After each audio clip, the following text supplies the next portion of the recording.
This may be the most fateful bill that we discuss this Parliament. It is literally a matter of life or death. I have heard talk today about the injustices of the current situation. What could be more unjust than to lose your life because of poorly drafted legislation? Not supporting the bill today is not a neutral act. It is a vote for the status quo. And it fills me with despair. Just one moment. And it fills me with despair to think MPs could be here in another 10 years' time hearing the same stories. And Mr Speaker, I will. That's really kind of you. I thank my honourable friend for giving way. I have to say I thought very, very carefully as someone that came into this House supporting this principle before voting against this bill at second reading.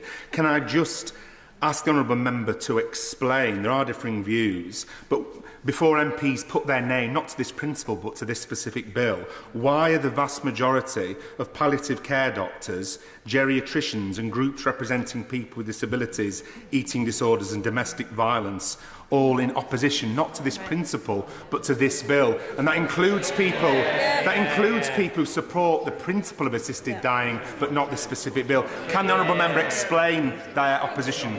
I think we've kind of covered that point already, but these are not homogenous groups of people. They have different views and different opinions.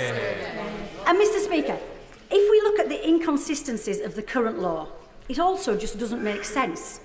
If someone with a terminal illness voluntarily stops eating and drinking, it is legal for them to starve themselves to death. A competent patient has the right to refuse foods and fluids even if they will die. The exercise of this right is sometimes proposed as an alternative to assisted dying. I suppose you could argue that starving yourself to death is one way of taking control at the end of your life. But it is a deeply traumatic experience for the person and their loved ones, and there are people here today who have direct experience of that. So we have a system, I'm going to make some progress. So we have a system where it is legal to starve yourself to death, which can take days or weeks, but it is not legal to seek assistance from a doctor to take an approved substance yourself to end your pain or suffering and take back control in your dying days.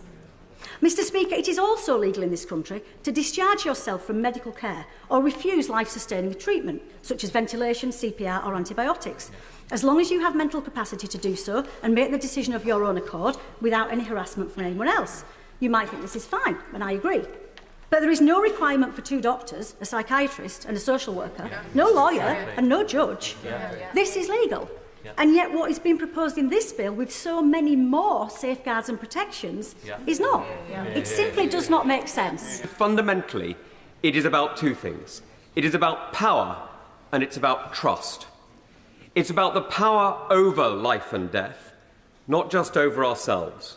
Because we already have the power to end our own lives. It's called suicide. It is not a crime. It hasn't been a crime in this country for decades. This is a different power. This is about the power of the state through its agents to exercise power over life and death. Yes, agreed. Yes, approved of in advance.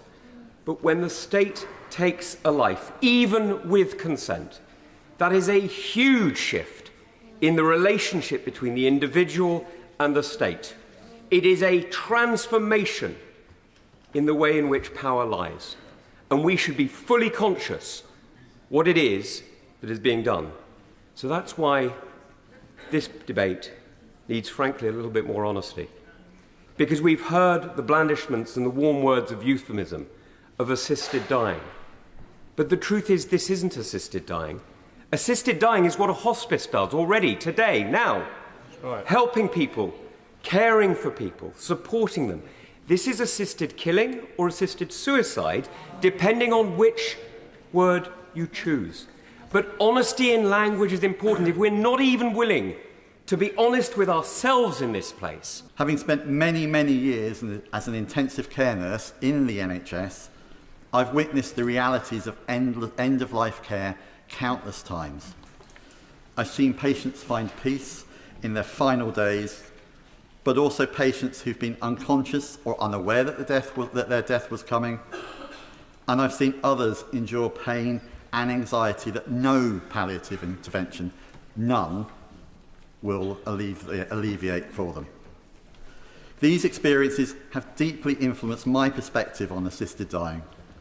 They have reinforced my belief that individuals should all have the autonomy to make decisions about such personal and a profound part of their lives, the end of their life, and their ability to make these decisions is to me fundamental to dignity. My sympathy for the principle of assisted dying is as strong as it ever was.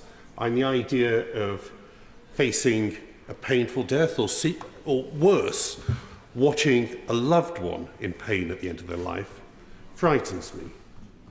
But if there was one thing that frightens me more than that terrifies me, it is the idea that someone I love might choose to accelerate their deaths, imagining it to be one last act of kindness to those of us who care so deeply for them, to take away that opportunity for one last birthday together, or one last Christmas shed, or even something as simple as a picnic.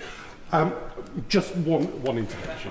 Member for giving way. He's making a very powerful point, and on that point, can my honourable members foresee a circumstance where a child turns 18 with anorexia, decides to get assisted dying, and the first time the family hear about it is after they've died? I'm afraid, as the father of a 17-year-old daughter, I can identify with that question. I can identify with that question a bit too directly. I should add she doesn't suffer from anorexia, but of course it would I think terrify any parents that could ever happen. When we think about what our vote today is all about, is the behaviour of the professional bodies that have been consulted on this, who have come out, for the most part, very strongly opposed to what this legislation is. I'll give way. I'm grateful to the right honourable member for giving way. Every medical college has retained a neutral position. By my count, I'm about to go on.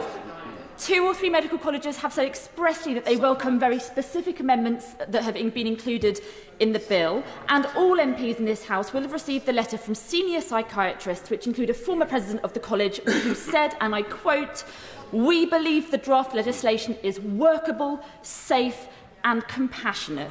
There are a number of safeguards that have been included in the bill. Would the right honourable member recognise that additional safeguards have been included and have been welcomed by various royal colleges? Well, I simply don't agree with her and the reading of what they've... I don't agree with the professional bodies are completely divided, and most have come out in opposition to the nature of this legislation. So it's all very well. I mean, I hope she gets to speak because, I appreciate her right to say that, but it's not. I just don't agree with it. Nothing that I could say personally, therefore, makes the case for this bill, not just the principle, this bill, more powerfully than this letter from my constituent, which is adapted to protect her anonymity. She says, following a diagnosis of an aggressive tumour, my partner's final days were agony. He struggled to breathe and swallow and lost his ability to speak. He was incontinent and developed painful bed sores. He repeatedly asked for help to help end his life. I entered his room to see that he had stuffed yards of his top sheet into his mouth in an attempt to suffocate. It was the most distressing sight, and one I will never forget. I live with this image and cannot share it with our children. This could have been avoided with an assisted dying law. As a young doctor, I found the measures that we're debating today completely unconscionable. But now I'm an old doctor, I feel sure this is an essential change. This is because what I saw over 45 years in the hospitals. It is our patients who are at the centre of my thoughts as we consider this profound change. our patients. We must, of course, invest in palliative care, and we have some of the very best palliative care in the world in this country. Some will say there are no limits to the comfort that expert palliative care can deliver, but this has not been my observation, particularly as I think about some of my patients with advanced, disfiguring head and neck cancers, the terrible loss of dignity and autonomy that I have seen. This is what people fear, and this is why I believe we are right to give people a choice, a final, autonomous choice. Profound sadness as our lives are ending is quite normal, and clinical depression should be treated. But my observation is that such patients are clear-headed and very rational. The idea that we risk opening a floodgate or some sort of mission creep is quite wrong in my view. People will have a choice, put arrangements in place to be used only if needed. This will give final peace of mind, a final insurance policy. So let me come again to the patients who I treated over my long career, and the wise words of the nurse who's been my compassionate colleague for many years. She said this was an essential change. And to the matron who recalled the carotid blowout of her patient as a student many years ago, an image that never left her. There is an absolute sanctity of human life, but we are not dealing with life or death, rather death or death. For there is also a sanctity of human dignity, and fundamental to that is surely choice. Who are we to deny that to the dying? Yeah.